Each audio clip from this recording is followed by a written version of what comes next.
Millions of Americans cannot find a job. And for the hundreds of thousands of people who are laid off every month from large organizations, the days turn into weeks, the weeks turn into months, and sometimes the months pass well over a year. And maybe there's a little bit of a stopgap. Maybe there's a little bit of a bandage. Because yes, you can go and do gig work.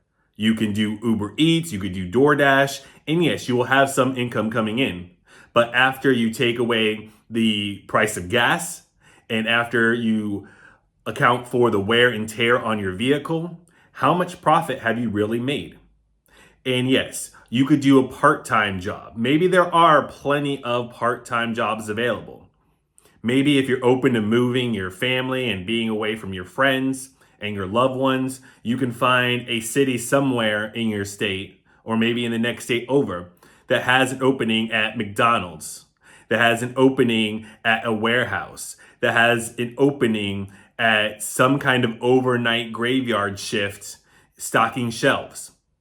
But even doing all of that, even moving cities, moving states, working overnight, I mean, what are we really talking about?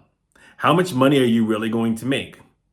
Now, it varies by state, but the answer in every single state is going to be, well, not enough to pay my bills, not enough to pay for rent. And even in places where you might make $20 an hour, well, the cost of living and cost of everything is so high. How much are you really profiting? And maybe some places is a little bit lower and the rent is a little bit lower to quote unquote match the salary, but it doesn't because everything has grossly gone up over the past many years. Basically, everything has risen for inflation except for your salaries. And then if you really look at it, even just looking at the price of McDonald's food, that's gone up way more in the past 10 years or so than just the basic inflation rates. No, you have to incorporate corporate greed. And it's almost impossible to get a house because all the houses are being sold to investment firms, to investors, to corporations. And that doesn't leave many available decent priced homes for the average American. So because it's so hard to achieve gainful employment, to be able to be paid enough to put a roof over your head, or at least one that's not a storage unit or your own vehicle, people are running out of money. They're straight up running out of funds. I mean, someone can only be without work, good work, for so long. And yeah, you can do something to maybe spend less money per month, to not drain your savings as much every month. But it feels like in 2025 to be able to have a job where not only you stop draining your savings, but don't dip into your savings at all, and heaven forbid actually put away additional funds, additional money, seems almost impossible. So if you have a job right now and you've had a job for 5-10 years, count your blessings because you're one of the fortunate ones. Because if you really dive into the current job market, if you take a peek under the covers, you'll see that there's a lot of layoffs happening. And it really depends on when you're looking at it. But if you look at a 5-year period, you'll see many large corporations in America have laid off thousands of people. Now, some years they might only lay off a couple hundred people, which is still way too much in my opinion. Some years they might lay off 6, 7, 8,000 we've seen.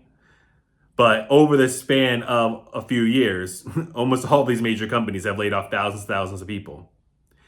And then they're not making it easier for the people who've dedicated their lives to these corporations, who have moved themselves and their families across the country, who maybe even have taken pay decreases to work there just to get laid off. They're not making their lives easier because they're telling everyone on the news and in the press reports that they're underperformers, that they're not doing a good enough job, that they're trimming the fat essentially. So there's just hurdle after hurdle and insurmountable odds, it seems, to just land gainful employment, to land a job that will actually allow you to maybe not survive, but dare I say thrive in the greatest country on earth. And it's no surprise, unfortunately, that people are running out of funds, running out of money. But that's no surprise to me, and it's probably no surprise to you if you're watching this channel. But there are millions and millions of people who are looking for jobs each and every day.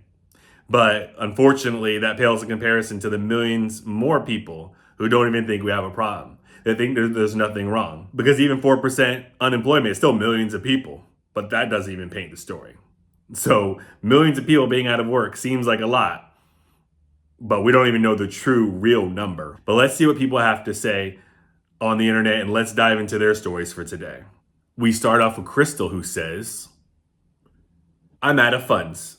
My credit cards are maxed out. My 401k depleted.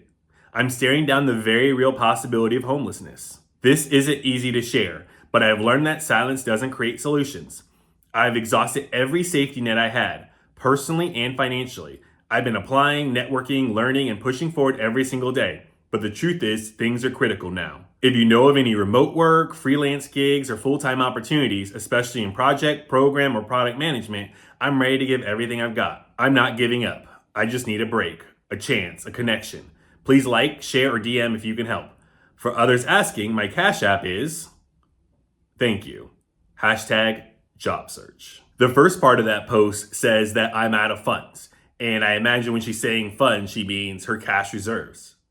And the reality is 6 months of emergency savings is just not good enough, especially if you have other expenses, especially if you still have a car payment, mortgage payment, maybe you owe on some furniture, maybe you have student loans still. There's an endless amount of options that could be demanding your money these days. So I would recommend everyone save as much as they possibly can.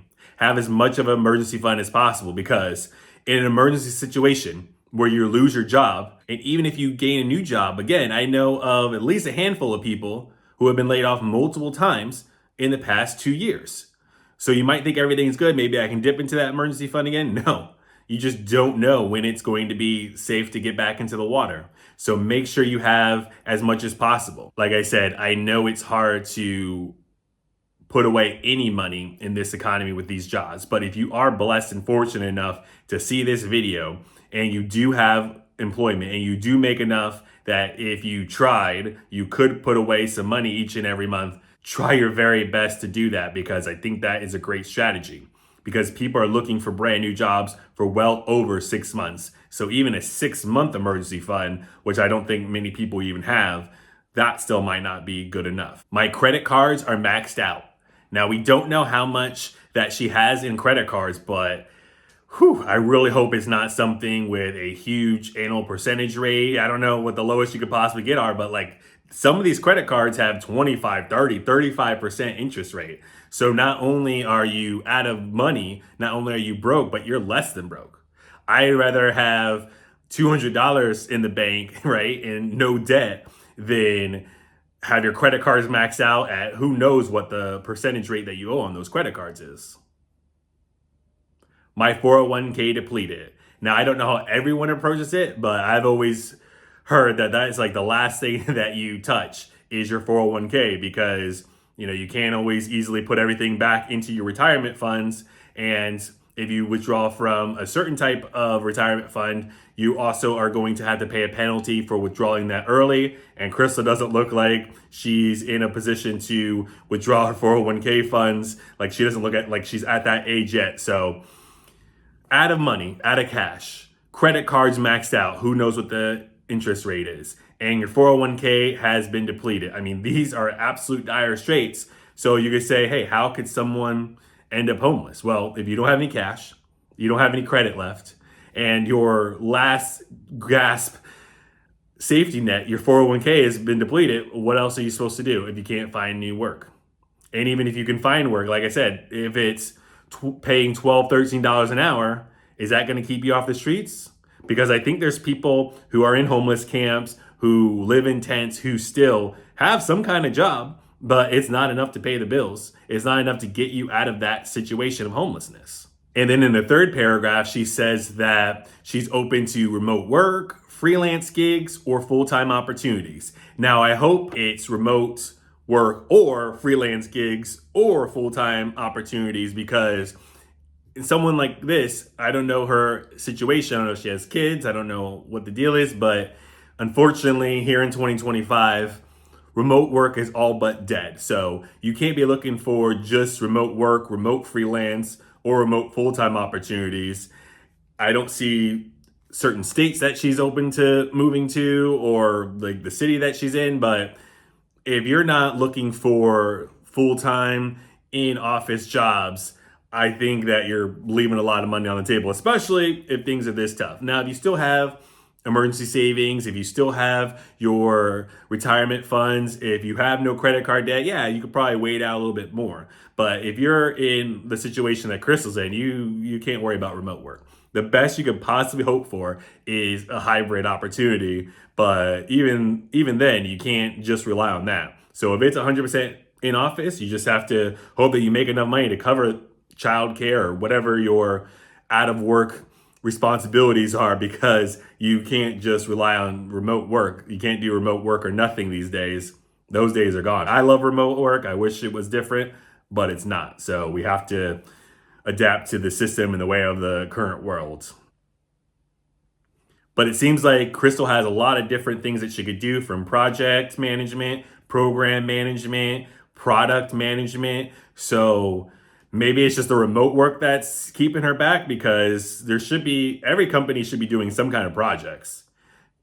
It might not be IT, it could be projects to implement anything or events or other initiatives that they have. There should be something you should be able to do with project management experience, especially if she has a PMP.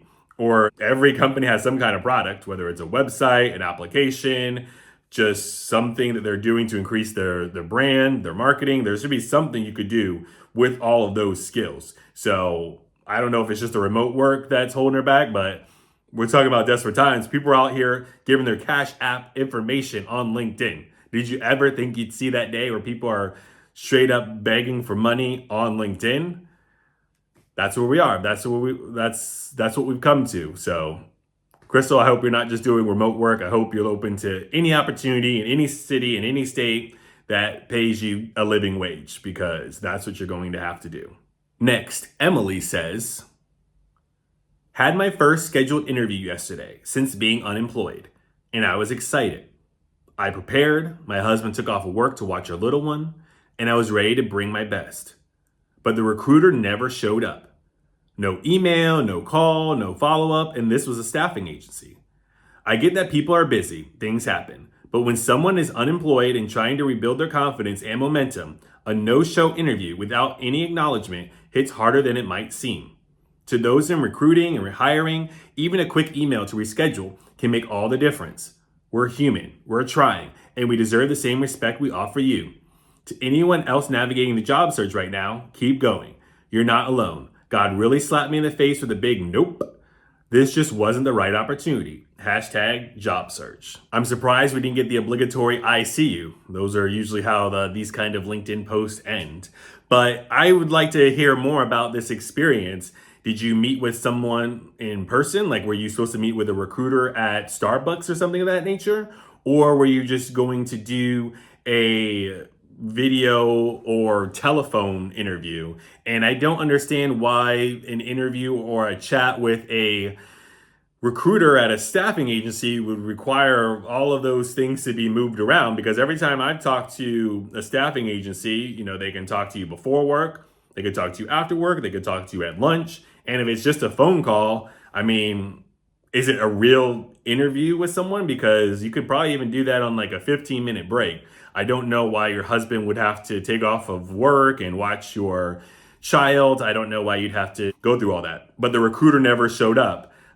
It sounds like it was a video call. Maybe if there's a possibility to talk to someone in person, but unless it was a hiring manager at an actual organization, there's no way you should be moving around things in 2025, anything short of that. So just to talk to a recruiter or someone at a staffing agency, that's way overkill for a staffing agency who may or may not have jobs. Almost every time I talk to a staffing agency, for maybe potentially down the road having an opening, they never have an opening at this moment. So you could talk to them, and best case scenario, they might have something for you in like 3 months, but it's usually never right now.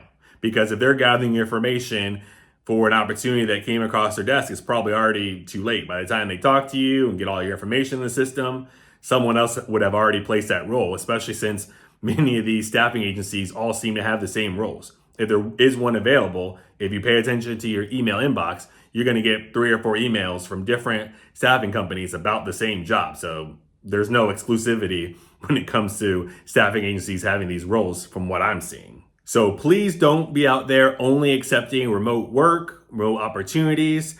I know that there's some things that you're going to have to juggle around and figure out, but that's when you have to just negotiate a fair enough salary so that you can afford childcare or whatever else that you have to do that makes remote work a necessity. Because if it's just a preference, that preference is no longer being taken in consideration. You can't do that. And if you have an interview with a recruiter at a staffing agency, please don't move things around. Don't inconvenience yourself. You should be able to talk to them on the phone at any time of the day, or if you have to go in person, maybe go right after work. I mean, a lot of them will stay late if there's a real opportunity, but don't move schedule around. Don't take off of work if you have a job, and don't have your partner take off of work, because these staffing agencies don't necessarily have jobs right away.